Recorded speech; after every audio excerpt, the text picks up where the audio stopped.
Fox News analyst Charles Krauthammer weighed in on the election and Obama's legacy, and he basically came to the exact wrong conclusion. He said, I will take it as a personal insult if you don't turn out and support and have our side win. Well, he was personally insulted.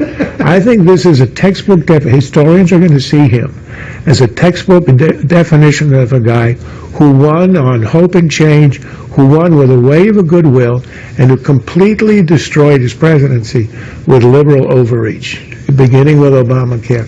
And this is a rejection of ideology, unless the Democrats understand that. If they go left to a Sanders or a Warren in the future, they are not going to survive as a party. Yeah, that's the worst analysis I've ever heard in my entire life. His argument is, oh no, the left doesn't get it. President Obama was too liberal. That's the issue. See, if he was more conservative and agreed more with the Republicans, well then, the Democratic Party would be in great shape. Totally, bro. Okay, Charles, let's look at President Obama's record. For example, he expanded and beefed up NSA spying.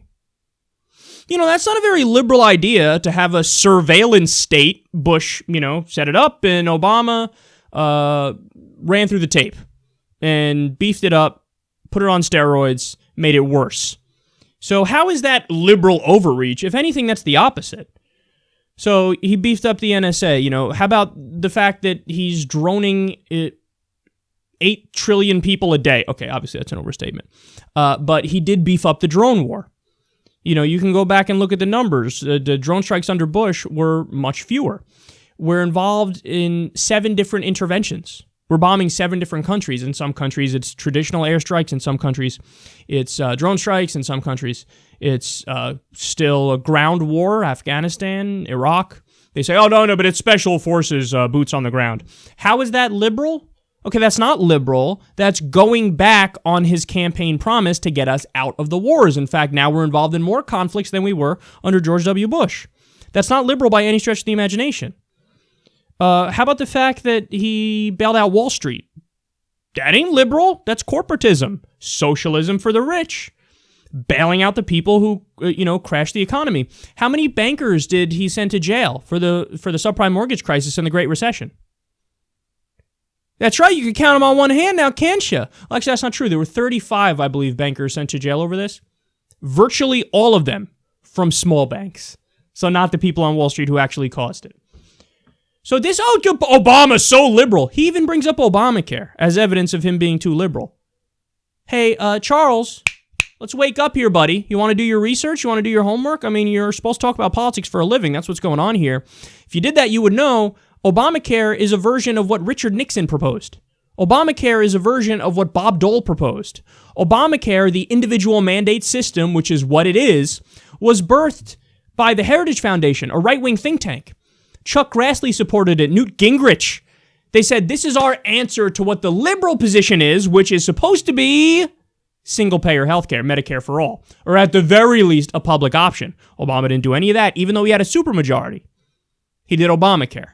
Now, it's better than no reform, but the idea that it's some sort of far left, see, that's the thing, Obama went too far left. And now if the Democrats go with Bernie Sanders or Elizabeth Warren, no, the future, man, they're screwed. Okay, look, he's either an idiot and he doesn't get it, or what's possible is he gets it, but it's a trap. I mean, that's totally possible.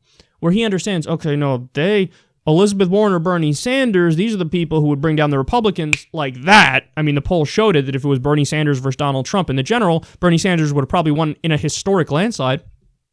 So he knows it, but he's saying, don't go in that direction because it would be bad for you, liberal Democrats. Don't do that. That would be terrible. Okay, are they buying this?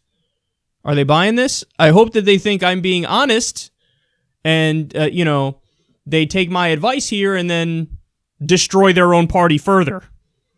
So that could be what's happening, where they think, no, you got to go to Tim Kaine. Tim Kaine for the TPP, massive corporatist insider. He's the future. Cory Booker is the future, Mr. centrist, corporatist Wall Street sellout who kisses the ass of Republicans in every speech because I'm a centrist, and that's, super intellectual of me. No, it's not. It's stupid. It's stupid, Corey. You sound like a child. You sound ridiculous.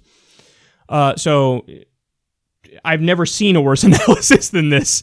All the evidence is there. All the evidence. You have Hillary Clinton, who is Charles Krauthammer's ideal Democrat in that, she agrees with the Republicans on way too much. On foreign policy, agrees with them like crazy. On Wall Street, agrees with them like crazy. And so there she is. That's your wing of the party that you're saying that's the future of the party. How'd that work out? Oh, right. She lost to a guy who had unfavorables of 63%. The most disliked candidate in presidential history, the most disliked nominee for either party in presidential history, except now he's not the most disliked because obviously Hillary Clinton is more disliked. She lost. So Charles Krauthammer, man, again, this is how hilarious the right is. Like, they honestly make me laugh because this is who they say, oh, he's our intellectual. He's your intellectual? What? Same with George Will. George Will said, Mitt Romney's going to win in a landslide. Let me tell you, he really taps into what the people feel. Mitt Romney. He's going to win with over 300 electoral votes. That's what George Will said. You see how smart that was. And Charles Krauthammer making the same mistake. And these are the people the right leans on. This is who they rely on to be viewed as their intellectuals.